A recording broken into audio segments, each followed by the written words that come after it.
પશુઓને ઈતરડી તેમજ માખી કેવી રીતે નુકસાન પહોંચાડે છે અને તેના પર નિયંત્રણ કેવી રીતે મેળવી શકાય તે અંગે પશુ ચિકિત્સા અધિકારીએ માહિતી આપી।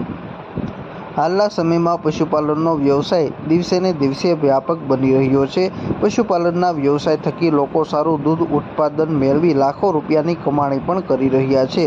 પરંતુ માનવ શરીરની જેમ પશુઓમાં પણ અવનવા રોગો થતા હોય છે, જેની સીધી જ અસર તેના દૂધ ઉત્પાદન પર થતી હોય છે। નમસ્કાર, હું ડૉક્ટર કેસી બલદાણિયા, પશુ ચિકિત્સા અધિકારી, પશુ દવાખાનું મહુવા। આજ રોજ આપણે પશુઓની અંદર મુખ્યત્વે ઈતરડી અને માખીનો જે ઉપદ્રવ છે તો તેમના પાછળ જે જવાબદાર કારણો છે તેમના વિશે આપણે પ્રાથમિક માહિતી છે તે મેળવશું।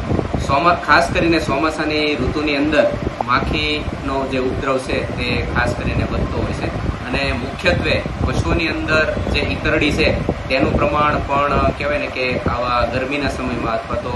ભેજવાળું જે વાતાવરણ હોય તેવા સમયની અંદર ખૂબ વધારે પ્રમાણમાં જોવા મળતું હોય છે। ઈતરડી મુખ્યત્વે ખાસ કરીને જે કાચા મકાન હોય છે તો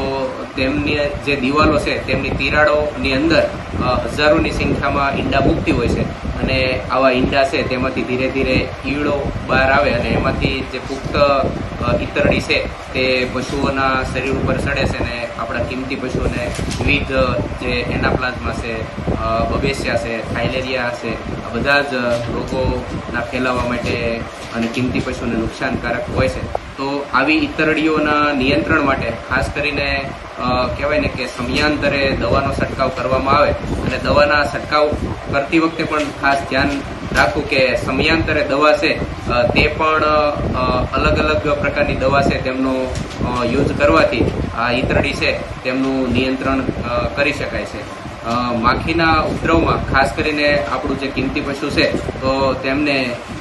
લીમડાનું તેલ છે તેમની જો માલિશ કરવામાં આવે તો માખી છે એ શરીર ઉપર બેસતી નથી અને